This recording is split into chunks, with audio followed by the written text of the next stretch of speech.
Nanindigan si Senator Robin Padilla na hindi umano siya pipirma sa report ng Senate Blue Ribbon Committee kaugnay ng mga maanomalyang flood control projects. Sa nerepasong report, inirekomendang isailalim sa preliminary investigation ang mga miyembro ng minority bloc na sina Senator Jinggoy Estrada, Senator Joel Villanueva at Senator Francis Cheese Escudero dahil sa sinasabing pagtanggap ng kickback. Pero kahit hindi miyembro ng komite, sinabi ni Senator Robin Padilla na hihintayin niya ang desisyon ni Senate Minority Leader Alan Cayetano kung lalagda ang minorya sa draft report. Ayon sa senador, susuportahan umano niya ang minority report ni Senator Rodante Marcoleta kung saan mistulang inabsuelto sina Senator Cheese Escudero at Senator Jinggoy Estrada.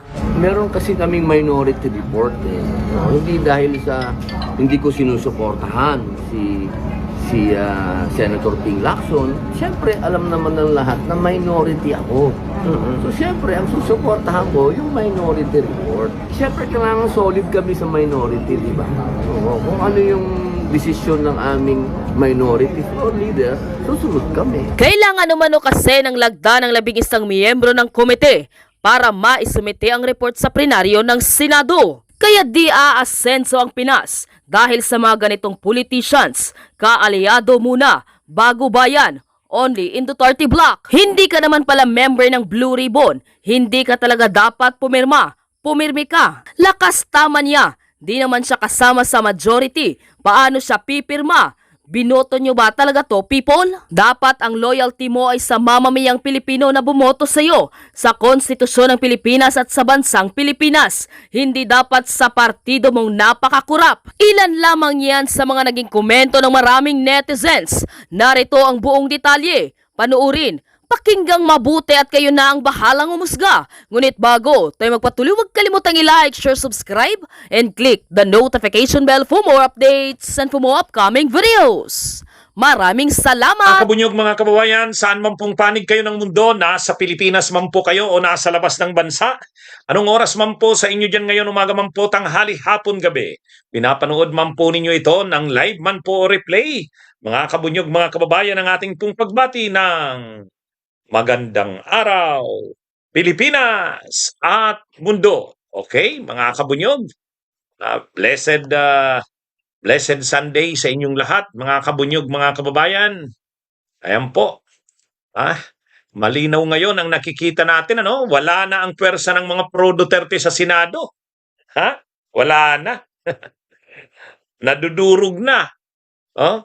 Nadudurog na. Dati ang yabang-yabang nila dahil akala nila sila yung malakas na pwersa sa Senado. Pero ngayon wala na, lahat sila problemado, ano? Kabunyog Rodel Dava. Halos mamaya isa-isahin natin 'yan. Mamaya isa-isahin natin 'yan. Matagal na nagyayabang yung mga DDS kasi dati sila yung may hawak ng liderato ng Senado dati. Di ba, mga kabunyog, mga kababayan? Noong Senate President si Cheese Escudero, ang mga kasamahan niya, itong 20th Congress na Senate, itong kasalukuyang Senado, ay di ba nung nag-State of the Nation Address noong July 2025, nung nag-SONA, ay kasi marami ang mga DDS nanalo senador. Siyempre, nanalo si Marcoleta, nung election ng 2025, nanalo si Bongo, nag-number 1 pa, si Bato, nag-number 3 pa. So ang akala nila, napakalakas pa nila. Napakalakas. Tapos nung nag-eleksyon ng Senate President, na-re-elect si Cheese Escudero. Lalo pang mayabang noon si Cheese. Tapos ang Senate President pro tempore si Jinggoy Estrada.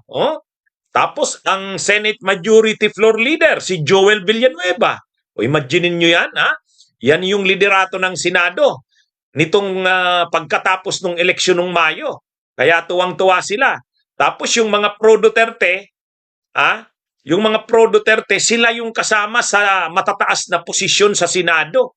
Halimbawa, si Amy Marcos, Senate Committee on Foreign Relations. Si Marcoleta, Senate Blue Ribbon Committee. Oh, tingnan nyo yan ha. Tapos si Cayetano, si Cayetano, di ba? Senate Finance Committee. Oh, ganon. Ganon katindi sila. Yung mga pro-Duterte, hawak nila yung liderato ng Senado dahil kay Chis Escudero. Yan yung matapos ang eleksyon ng 2025, tuwang-tuwa sila. Kaya ang Senate President si Chis Escudero, ang Senate President pro tempore si Jinggoy, Senate Majority Floor Leader Joel Villanueva, tapos Blue Ribbon si Marcoleta, Finance Committee Chair ng Senado si Cayetano, yun, di ba? Matindi yan. Foreign Relations si Amy, ayun. Kaya noon, mayabang noon si Marcoleta. Mayabang noon, mayabang si Chis Escudero, mayabang si Joel Villanueva, may mga padila-dila pa. Pero noon, ang minority noon sa Senado, ang minority, si Soto, si Lacson, si Mig Subiri, si Loren Legarda, at saka si Risa Hontiveros. O yun, yan yung minorya. Lilima lang sila. Kaya lang, ang buhay ay weather lang. Ang buhay ay weather lang. Ngayon, biglang nabago. Lahat na sila ngayon problemado. Nagsimula pagkatapos lang ng ilang buwan, lumabas na ngayon yung kampanya laban sa anomalya sa flood control. Sino ang tinamaan niyan? Tinamaan si Chis Escudero, si Jinggoy Estrada, Joel Villanueva. Masyadong na-expose si Chis Escudero. Yung unang-una yung anomalya sa COMELEC. Tumanggap siya ng 30 million na campaign donations. Yun yung una. Kahit panalusutan niya sa COMELEC, nasira na ang liderato ng Senado. Kahit ang mga senador, nahihiya na sila na ang Senate President ay si Chis Escudero. Dahil maraming kontrobersya.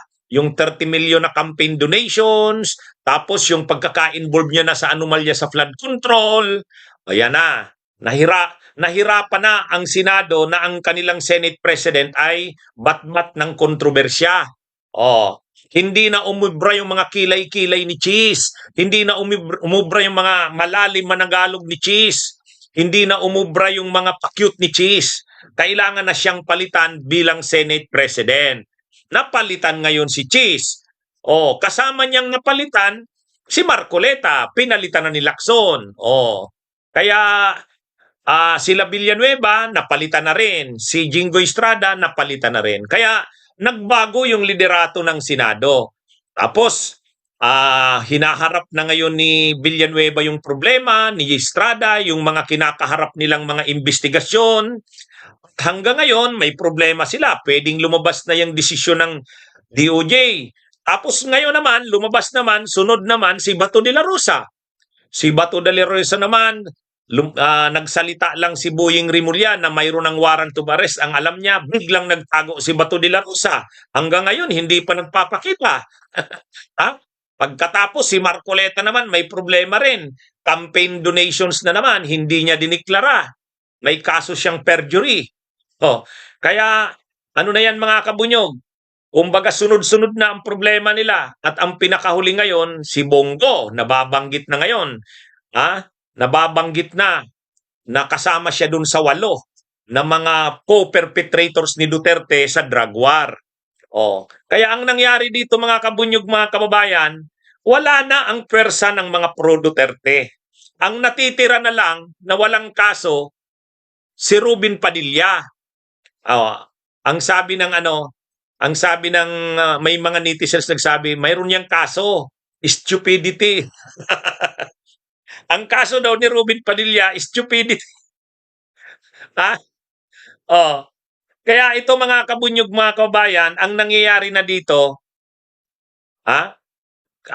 yung dati na akala mo napakalkas sa Senado, akala mo sila ang may kontrol ng Senado, sila Cheese, sila Jinggoy, Villanueva, Marcoleta, Aimee, Cayetano, wala na. Wala na ngayon. ha? Ang malungkot pa, hindi lang sila simpleng minorya, ang dami nilang problema. Inisa-isa ko na yung problema. Kahit sabihin pang medyo mabagal ang kaso kay Cheese, pero hindi pa rin siya libre dyan. Hindi pa rin. Hindi. Si Jinggoy at saka si Villanueva, ano na yan, lalabas na ang desisyon yan, lalabas na yan. Hmm? Si ano naman, si Bongo nagtatago, ay si Bato nagtatago. Si Bongo, lalo na nang lumabas na yung pangalan niya, kasama doon. Kut na rin yan si Bongo. Ha? Oh. Kaya mga kabunyog, mga kababayan, ang nangyari dito, may term na ginamit si Greco Bilhica. Sabi ni Greco Bilhica, si Greco Bilhica DDS yan. Sabi ni Greco Bilhica, bakit hindi nyo na lang kasi talunin ang pro Duterte sa eleksyon? Dinadaan nyo sa legal elimination. Oh. Anong sagot nyo dyan, mga kabunyog, mga kababayan? Bakit daw kasi ang ginagawa sa kampo ng Duterte, hindi na lang talunin sa eleksyon? Ang ginagawa daw, legal elimination. Yan ang sabi ni Greco Bilhica. DDS yan si Greco Bilhica. Mga kabunyog. Alam nyo, yung sinasabi niya na yan na ang ginagawa daw sa mga pro-Duterte ay legal elimination. Hindi daw kasi matalo sa eleksyon, kaya dinadaan sa legal elimination. Hindi naman ganun yun. Unang-una, si Bato de la Rosa at saka sila Bongo, nang ginagawa ang war on drugs ni Duterte, tama yung sabi ni Laila de Lima.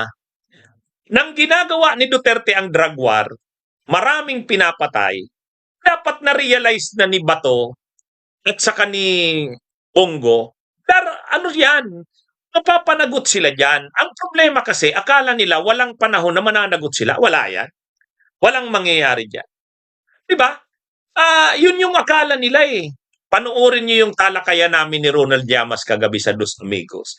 Ang akala nila Duterte, si Duterte, ang ano naman ni Duterte, wala yan.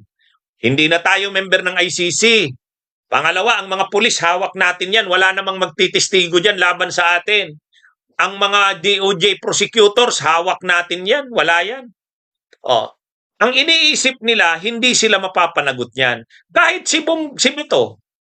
Ang ano ni Bato, walang mangyayari dyan. Ang problema, ICC. Kontrolado nila ang hustisya sa Pilipinas. Pagdating sa ICC, sige nga, kontrolado ba nila? Hindi. Yun yung problema dyan. Ang ibig kong sabihin dito, hindi ito legal elimination. Talaga namang dapat na-realize nila, habang ginagawa nila yan, bagay na yan, mga patayan, hindi ba nila naiisip na ang pagpatay nga ng isa, dalawa, tatlong tao, grabe na yan, krimen na yan. Tapos ang pinatay mo, ang dami. Ang pinatay ninyo, ang dami. Ano lang ang palusot ni Bato? Ang palusot ni Bato, para sa bayan ang ginawa namin. Sige, di para sa bayan, idipinsa nyo yan. Sabi naman ni Bongo, hindi naman ako involved dyan. Alalay lang ako ng presidente. Ano namang kinalaman ko dyan sa mga death squad na yan? Law enforcement yan. Kaya lang mga kabunyog, mga kababayan, wala eh.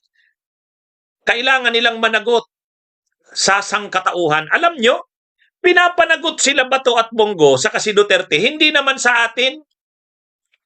Hindi na lang simpleng sa atin na mamamayang Pilipino, pinapanagot sila sa sangkatauhan. Kaya nga crimes against humanity, parang ganito, sa grabe naman yung pinatay nyo sa war on drugs ninyo. Dahil sa issue ng droga, pinatay nyo na ang napakaraming tao sa bayan ninyo. Grabe yan. Krimine yan laban sa sangkatauhan. Kaya nga International Criminal Court. Hindi ba nila nauunawaan? Pwede ninyong matakasan ang hustisya sa Pilipinas, pero hindi ninyo matatakasan ang hustisya para sa sangkatauhan. Tingnan nyo si Hitler. Akala ni Hitler walang katapusan ang kapangyarihan niya. O anong nangyari?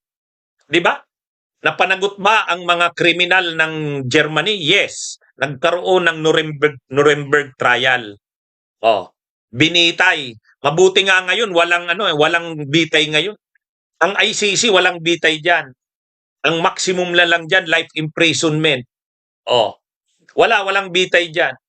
Kaya ito mga kabunyog, mga kababayan, itong nangyaring ito, si Chis Escudero naman, si Joel Villanueva, si Jinggoy, nila yan. Alam naman nila na ano ka sa korupsyon. Okay, corrupt kayo. Pero huwag niyong isipin na lahat ng panahon makakaligtas kayo. Oh, ang problema mga kabunyog, mga kababayan, grabe yung naging pagbaha. At nung grabe yung naging pagbaha, nare-realize ng gobyerno, ang dami na natin pundong inilabas diyan sa pagbaha. Ano bang nangyari? Bakit para wala man lang epekto? So ibig sabihin mga kabunyog, God works in mysterious ways. Grabe yung naging baha sa natin. Halos lahat ng lugar baha na. Isang linggo hindi pa rin humuhupa. So dumating sa puntong tinanong ng gobyerno natin, ano bang nangyayari? Bilyon-bilyon na, trilyon na ang nilabas natin sa flood control. Bakit ganyan? Ngayon, nalaman na ngayon, inimbestigahan ngayon. Ang dami pala nating anomalya sa flood control, mga ghost projects pala, mga substandard pala. Yun, inimbestigahan na ngayon. Sino ang may mga flood control projects? Yan bang sa Bulacan na yan na mga flood control projects? Kanino yan? Lumabas na ang pangalan ni Villanueva, lumabas na ang pangalan ni Chis Escudero, lumabas na ang pangalan ni Bong Revilla at saka ni Estrada. Ngayon, sabihin nyo sa akin, sinasadya ba yan? Yan ba ang dahilan? Ang dahilan ba talaga ay para durugin ang Duterte? Hindi naman ganun eh. Hindi naman yan dahil sa gustong durugin ang Duterte. Sila talaga yung kailangang managot. Pag sinabi nating mga pagpatay, tao ni Duterte. Pag sinabi nating mga nakaw sa bayan, nakawan sa bayan, Duterte na naman. Anong magagawa natin?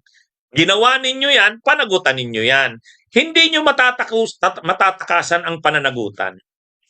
Di ba?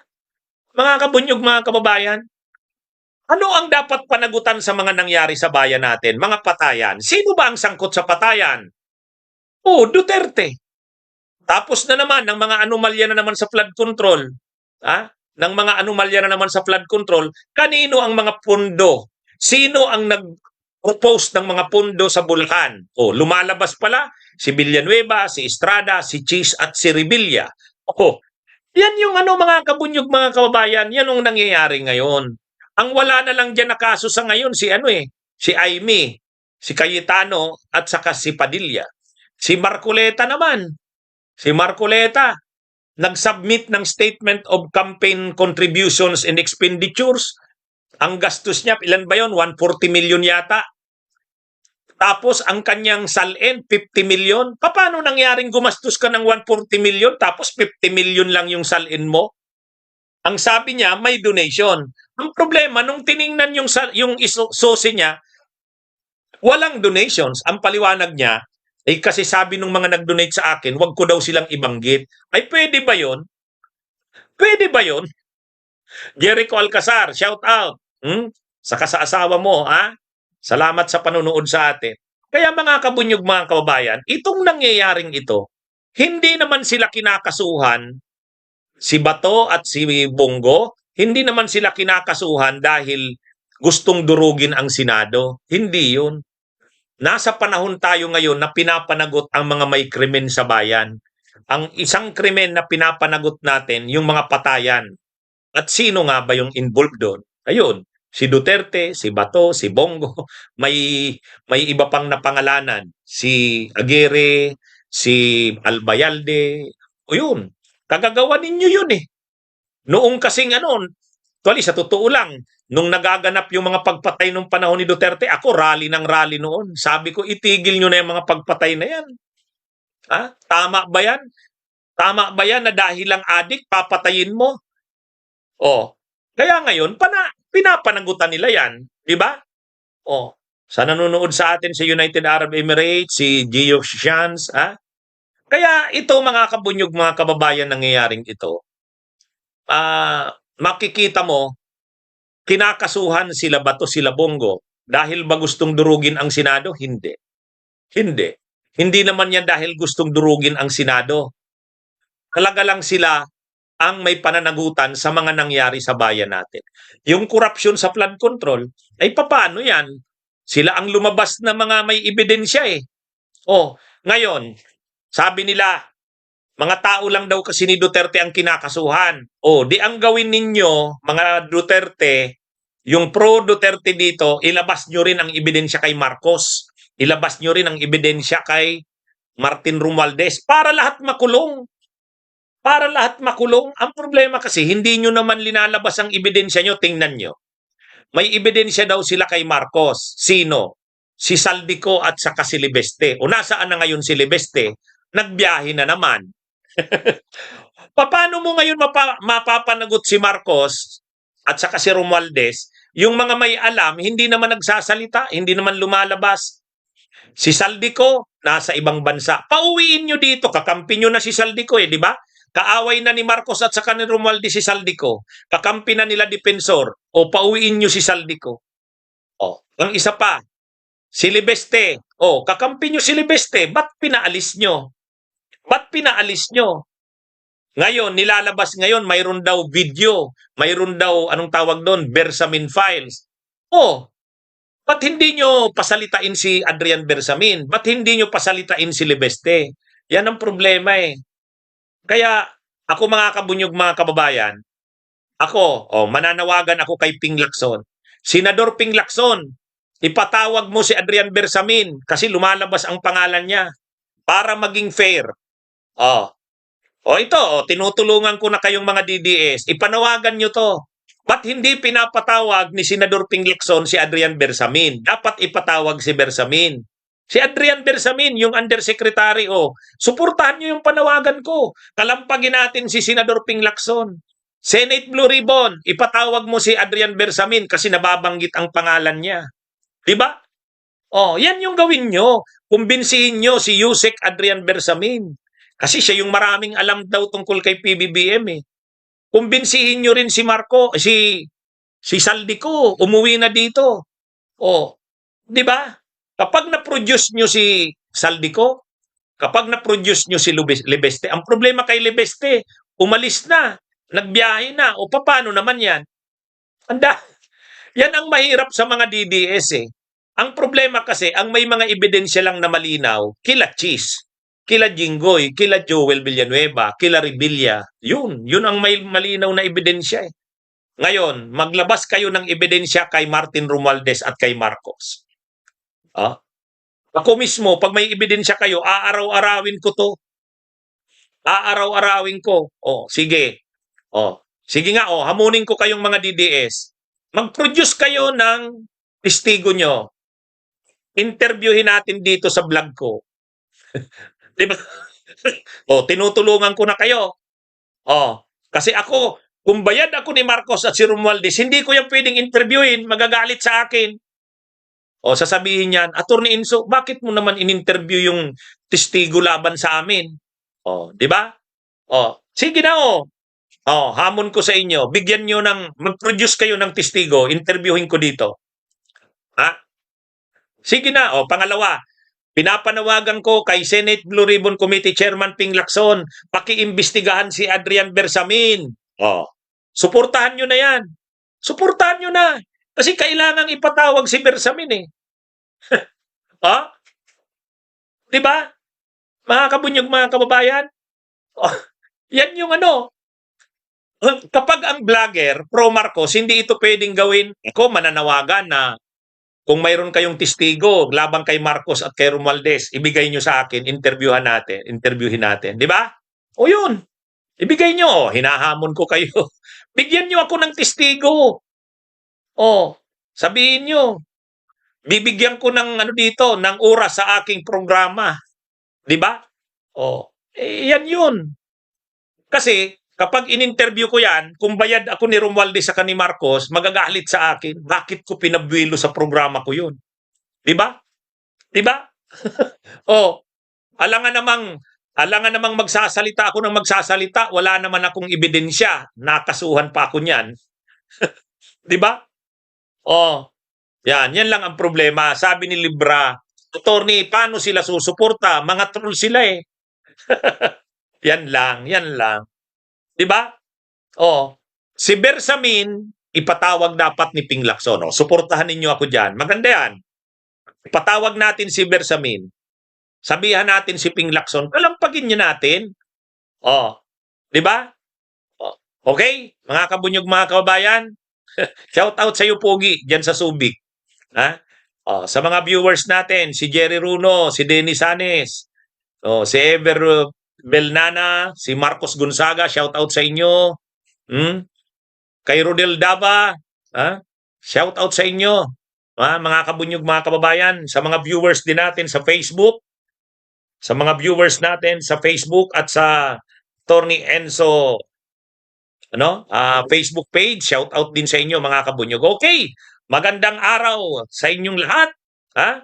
Mabuhay po tayo.